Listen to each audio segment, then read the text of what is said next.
Good morning to everyone. আজি মই আপোনালোকৰ আগত আন এটা গুৰুত্বপূৰ্ণ স্কলাৰশ্বিপ অৰ্থাৎ জলপানী বিষয়ে আপোনালোকৰ আগত দিব লৈছোঁ। সেইটো হৈছে ভাৰত চৰকাৰৰ শিক্ষা মন্ত্ৰালয়ৰ অধীনত নেশ্যনেল মেইনছ কাম মেৰিট স্কলাৰশ্বিপ এক্সামিনেশ্যন।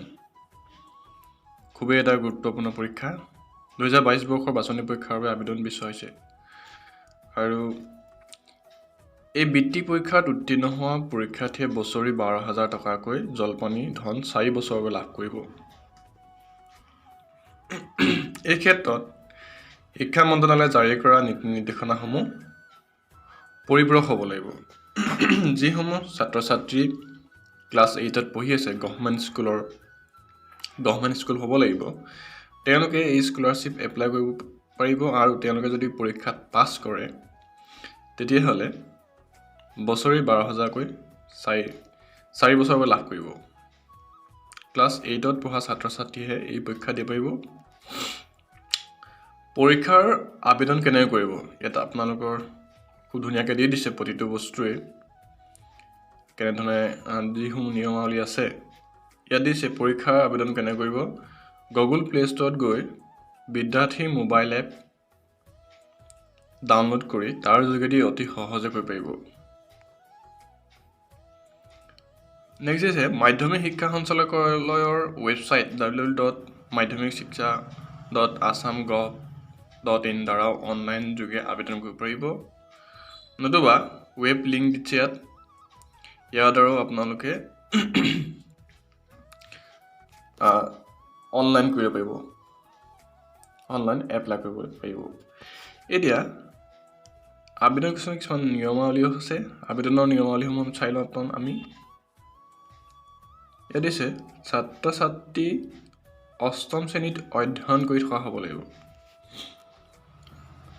ছাত্ৰ ছাত্ৰীসমূহ যি এপ্লাই কৰে তেওঁ ক্লাছ 8ত পঢ়ি থকা হ'ব লাগিব। ছাত্ৰ ছাত্ৰী অসম চৰকাৰৰ অধীনত চৰকাৰী প্ৰাদেশিক আৰু স্থানীয় সমিতিৰ দ্বাৰা পৰিচালিত বিদ্যালয়ত অধ্যয়ন কৰি থকা হ'ব লাগিব। নেক্সট হৈছে ব্যক্তিগত বিদ্যালয়ৰ ইচ্ছুক ছাত্ৰ ছাত্ৰীয়েও নিজৰ বৌদ্ধিক উৎকৰ্ষ সাধনৰ বাবে এই পৰীক্ষা উত্তীৰ্ণ হ'ব পাৰে, কিন্তু তেনে ছাত্ৰ ছাত্ৰীক জলপানীৰ বাবে বিবেচনা কৰা নহ'ব। আবেদনৰ বাবে প্ৰয়োজনীয় নথিপত্ৰসমূহ কি লাগিব? পাছপোৰ্ট আকাৰৰ ফটো আৰু স্বাক্ষৰ স্কেন কপি, অনুসূচিত জাতি জনজাতি অন্যান্য পিছপৰা আৰু বিশেষভাৱে সক্ষম ছাত্ৰ ছাত্ৰীসকলৰ প্ৰমাণপত্ৰ স্কেন কপি লাগিব, প্ৰতিষ্ঠানৰ মুৰব্বীৰ ঘোষণা। নেক্সট আছে ডমিচিয়েল এখন চাৰ্টিফিকেট দিব তেওঁলোকে। সেইটো অনলাইন কৰোঁতে ওলাব, তেওঁলোকে অনলাইন কৰিলে গম পাই যাব। পৰীক্ষাৰ সবিশেষ, পৰীক্ষাটো কেনেধৰণে অনুষ্ঠিত কৰা হ'ব আপোনালোকে চাই লওক। মাল্টিপল চইচ কুৱেশ্যন MCQ আৰু OMR ভিত্তিত সম্পাদন কৰা এই পৰীক্ষা প্ৰশ্নকাকত অতি উন্নত মানৰ হ'ব, অৰ্থাৎ তেওঁলোকে শুদ্ধ উত্তৰটো বাছি উলিওৱা হ'ব লাগিব, দীঘলকৈ লিখিব নালাগে। ছাত্ৰ ছাত্ৰীসকলে বিদ্যাৰ্থী এপ জৰিয়তে বিগত 2 বছৰৰ প্ৰশ্নকাকত লাভ কৰিব পাৰিব। আপোনালোকে প্ৰিভিয়াছ ইয়েৰ বা আগতে কেনেধৰণৰ প্ৰশ্ন আহিছিলে তাৰ এটা আভাস ল'ব পাৰিব এপছটোৰ দ্বাৰা। নেক্সট আছে লিখিত পৰীক্ষা অহা ডিচেম্বৰ মাহৰ 18 তাৰিখে অনুষ্ঠিত হ'ব। নেক্সট আছে প্ৰশ্নকাকত কেৱল অসমীয়া আৰু ইংৰাজী মাধ্যমত উপলব্ধ হ'ব। OMR চিট ইংৰাজী মাধ্যমতে থাকিব। 2 ভাগত বিভক্ত এই পৰীক্ষাসূচী এনেধৰণৰ হ'ব। প্ৰশ্নকাকত আপোনালোকৰ 2খন আহিব। প্ৰথম প্ৰশ্নকাকত আছে ফাৰ্ষ্ট পেপাৰ কি আছে? Mental ability test.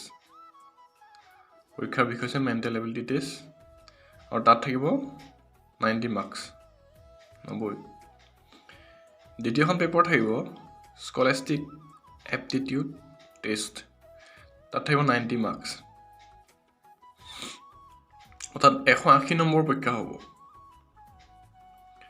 আসনৰ সংখ্যা আৰু সংৰক্ষণ, অসম প্ৰদেশৰ মুঠ আসনৰ সংখ্যা 2411খন।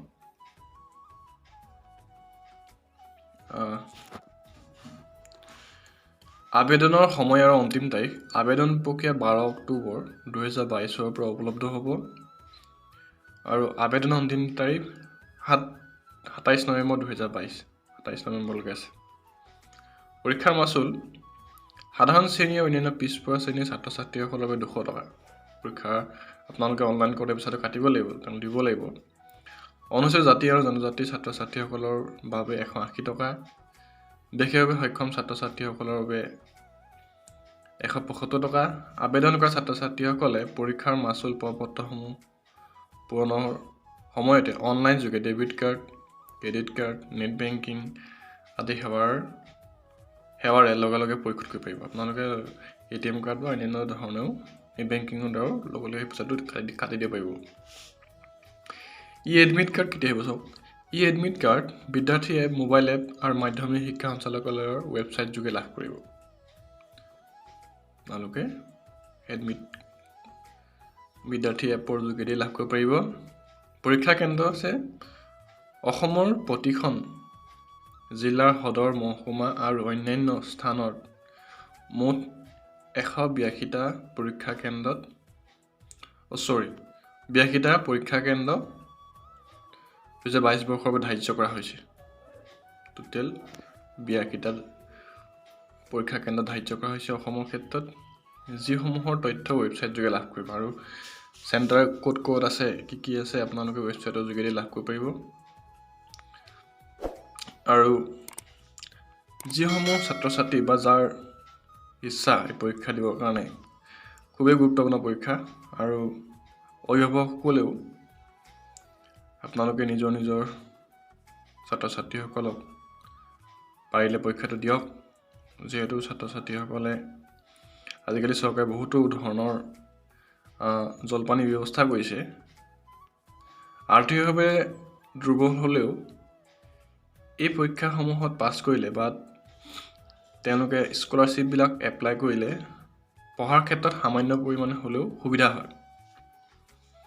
আৰু যদি আপোনালোকে একো আভাস পোৱা নাই তেতিয়াহ'লে বিদ্যাৰ্থী মোবাইল এপটো আজিকালি বৰ্তমান চবৰে ঘৰত মোবাইল আছে। এই বিদ্যাৰ্থী মোবাইল এপটোৰ দ্বাৰা আপোনালোকে অলপ সাধাৰণ জ্ঞান বা আপোনালোকে অলপ বুজি ল'ব পাৰিব।